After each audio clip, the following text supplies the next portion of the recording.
So did you come from a small town? Is that kind of why he kind of knew everyone? No, that was right outside of Atlanta. That's what I'm saying. Oh, okay. So yeah. So yeah, he was a very big fish in a big pond. That's one. Which is, he passed away like 12, 13 years ago. It's been a while, so it was really disappointing because I had no idea I wanted to go to law school.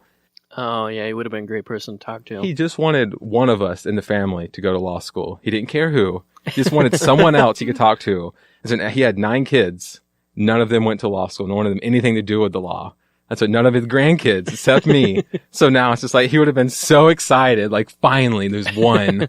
But I always wonder, like, I mean, when you're a big fish in a big pond, like, how does that affect like your relationship with your children and stuff? Like, if you see your dad just always just getting calls at 2 a.m. and rushing out to everyone else, like, man, I don't want to ever do that, or like that would suck for my kids, or like, you know what I mean? Yeah, that's probably exactly why none of my aunts and uncles went into law. They also benefited too, though. It's just there was lots of jewelry that would come around from the jewel thief client, and there was lots of cars that would show up. Yeah, there's one guy that always paid for all of his stuff by rolling out like a little velvet like sheet full of jewels, and he would just say, call your kids and let them take what they want, and that's how he got paid.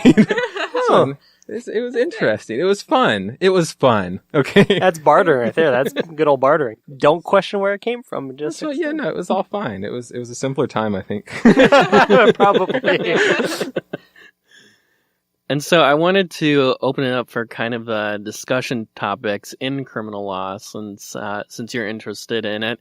And I've actually been kind of interested in it as well because I binge watched The Practice before I entered law school. So now I'm practically an expert in criminal law, right? So, just some topics. So I don't know if you guys know Jeffrey Epstein. He recently entered a plea deal with federal prosecutors down in Florida, and it basically saying that he wouldn't be prosecuted if he gave up some names. But a federal judge ruled last week that that plea deal that was negotiated with Epstein on a sex trafficking ring, so he got caught up in a sex trafficking ring, was actually illegal. So it sounded like the prosecutors actually gave him kind of a sweetheart deal, and then they kind of put the kibosh on it. And then on top of that, this guy's also really good friends with Donald Trump and a big contributor with him as well. I was just happy he didn't eat anyone's face off. That's where I start at when it comes to Florida. Good point. The bath salts. Oh yeah. Oh, bath just salt. Florida. Just Florida. Florida in general. Disgusting. Epstein. Disgusting. Yeah. Trump. Disgusting. It's a good time. Yeah, I mean, I thought it was just interesting. I mean, are you guys in criminal law right now? Yes. Yes. A version of it. A version of it? I like it more than Nick does. Yeah. I heard it's a lot of theoretical stuff, quite right? Theoretical. And yeah, I don't know what to say about it, except we talk a lot about like what it means to have free will, and should we have free will or should we just pretend we do to make things easier? That's what I've gotten out of class so far. But it's like awesome and I enjoy it a lot, but not very practical. Yeah, no, it's not practical at all is my problem with it, because we'll read a case and she'll be like, well, what if instead of this object, it was this different object? How does it change the case? And what if instead of this type of demeanor, he had this? Well, it's like, well, that's not our case. When I used to run, I used to listen to Supreme Court arguments. And I can remember constantly, they'd be like, well, judge, that's not our case. So stop changing the facts. And that's what I sit in class in criminal law thinking the whole time is, it doesn't matter if it changed, because that's not what this case is about. And she wants to know how it would change and how it would make you feel. And Did I do that out loud? Oh my God.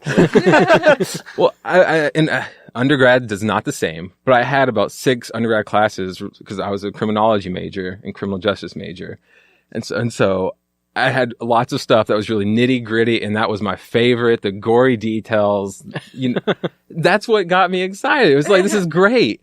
And we read those cases and I see them fly by. And as we change all the facts, and then she grills some student about what the philosopher on the last page, the little note he had, how he'd feel about this case. And I don't care. I just don't care. That's fine. But isn't your professor like trying to get it even like more into the gray area? Like get the case grayer and grayer, so then you kind of have to decide like, okay, if I'm I guess in my class he'll like change some of the facts, but then he asks like, so if you're a prosecutor and this fact changes, do you bring this case to, do you try this case? Do you not? And so that's where he tries to start the debate a little bit. That sounds better than what we get, I feel like. Yeah. My criminal law professor is actually a federal prosecutor too, so. Mm-hmm. So they're saying our professor is like, I think a historian first, but she does ask like, would you prosecute this? Or if you were a prosecutor, which of these 3 situations would you prefer and why? And then we just talk about that one question for like 30 minutes. Or more. See, like, I liked our professor, so he would always, obviously we go through all the case law and stuff, and he'd be like, all right, here's an issue, write a law for it. And then, like, we'd all try to figure out, and then he'd just poke holes in it all day, and then we'd have to come together and try and figure out a way to make laws.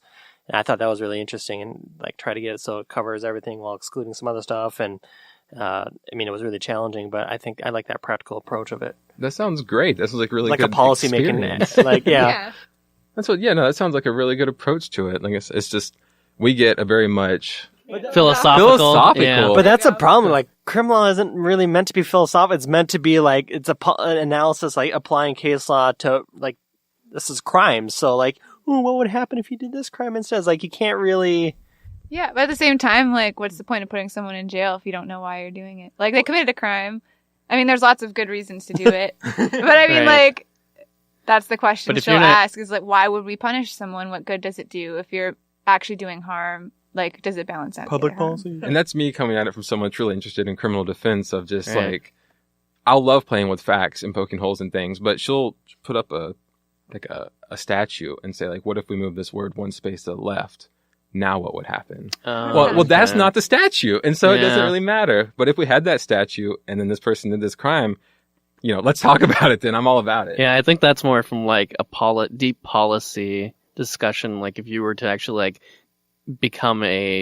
go on to work in the Senate or something like that, that would probably be pretty useful. But yeah, I think for my class, it's definitely more of a practical course that's like getting you prepped for the bar, getting you prepped to become a prosecutor or defense. Like, do they go in depth on like manslaughter, murder, all that stuff? We haven't gotten there, I don't think. We've gotten haven't gotten to manslaughter? You have to commit an act. You can't not commit an act, except for you can't omit, and that might be okay. You can still be criminal. And you have to intend to do the thing. Yeah, we're still at how we hit? We are probably like you got 3 or 4 classes behind already. I mean, we missed some for the weather, but we were supposed to cover about 100 pages more than we got to today. Yes. We're like that far behind. So bless her heart, though, she just goes on like monologues for a long time, and so we don't get anywhere. That's I don't know. I love her monologues. I sit approximately 6 inches away from her, and so it was a horrible mistake on my end, because usually I sit really close, so I'm really engaged, and instead she stands slightly behind me most of the class too, and so I can't really see her. She stands in the corner in the dark. She glares. Yeah. And so have you guys gotten into like sex crimes or anything like that? Because that's like what we're working on. That's right now. interesting stuff. Like one of the cases we read was the child rapist case. Yes. But it was about, what was that even about? Why did we read that? It's because the civil versus criminal suits. Oh yeah, because they were saying we're not punishing him. This is a civil thing. But they were punishing him. Yeah, like he was being incapacitated for the rest of his life. So civilly. It's not breaking his constitutional rights because it's just civil. Wow. Yeah, we've gotten like really in depth about these. I feel like with criminal law, it's all about sex, drugs, and money. I feel like that's. What about just good old homicide? Well, that usually comes down to either sex, drugs, or money. And so yeah, have you guys talked at all about like current cases that are like in the news right now with like Robert Kraft and the R. Kelly thing? together in our class? Because Either neither. one. Neither. You guys haven't talked about any of that? Okay. No, all I know is from like Twitter and R. Kelly. Disgusting. I'm saying disgusting. Crap. You're so brave. Disgusting. That's about it. That's about the extent. Donald Trump. But disgusting. yeah, like R. Kelly, like as late as like 2 years ago, people would have like watching parties to watch like Trapped in the Closet, where he's like that music video in 32 parts that's like several hours long. And you have to buy the last 10 because it's just so bizarre, and he's a weird dude. But he's like a weird dude to the point where it's like it's criminal, and he's abused a lot of people, and people knew that for a long time, I think, but didn't do anything, didn't stop supporting him until it really got hammered. Yeah, down. that was really weird because I think the one that came up, it was a long time ago too, was that he had, kind of done some sexual fetishes with an underage, with a teenager that was underaged. And so that came out, but still people like, I think Lady Gaga went on like 1 or 2 years later to do a single with him where they were doing it together. And now, of course, Lady Gaga is like, she said that she doesn't want that song played at all and taken off the air. But it's like, Didn't you know? Yeah, like at that point, how do you not know when there's so much public information available about the case? Well, she didn't want anyone to pee on her parade. Oh, that was a good one. Yeah. Well, I don't know. It feels like it just goes back to like the Weinstein thing, like the open secrets kind of a thing, Yeah. where it's just like everyone knows and everyone's kind of like, yeah, that's weird, but they're so popular, so let's just ignore that. Yeah. And I guess that's what this is all about. I guess it's finally changing. Well, you don't want to think the worst of what you used to think as a hero, even though I don't ever think I would call So was that R. your Kelly a hero? hero. But like people who like you, Like they're Bill- idolized. They're idolized. But like by Bill people. Cosby was idolized for a really long time. And some of it, I mean, you could see why, because he played kind of America's dad on TV. He always, Yep. Dad. yeah, Creepy but dad. then, he played a creepy dad now. But I mean, back then, a lot of people really looked up to him. They thought his character was great because he was kind of the first African-American father that didn't play like, a plumber or a janitor or something. They made him play a doctor, a really high profession, and that's what he really wanted to get across for his community. But obviously now you look at him and it's gross. Yeah. God. Larry Nassar kind of thing going on there. So I think we'll take a little break and then be right back, and we'll play Cold Call with Nick.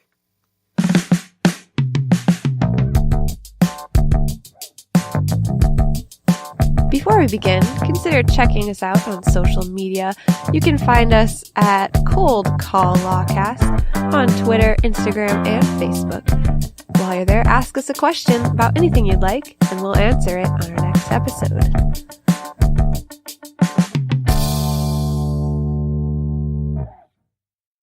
Welcome back to Cold Call. Nick Williams is with us, and he has agreed to play Cold Call. This is where, he By omission. That's how we force everybody to do it, so don't worry. So this is where we're going to ask you judicial trivia questions.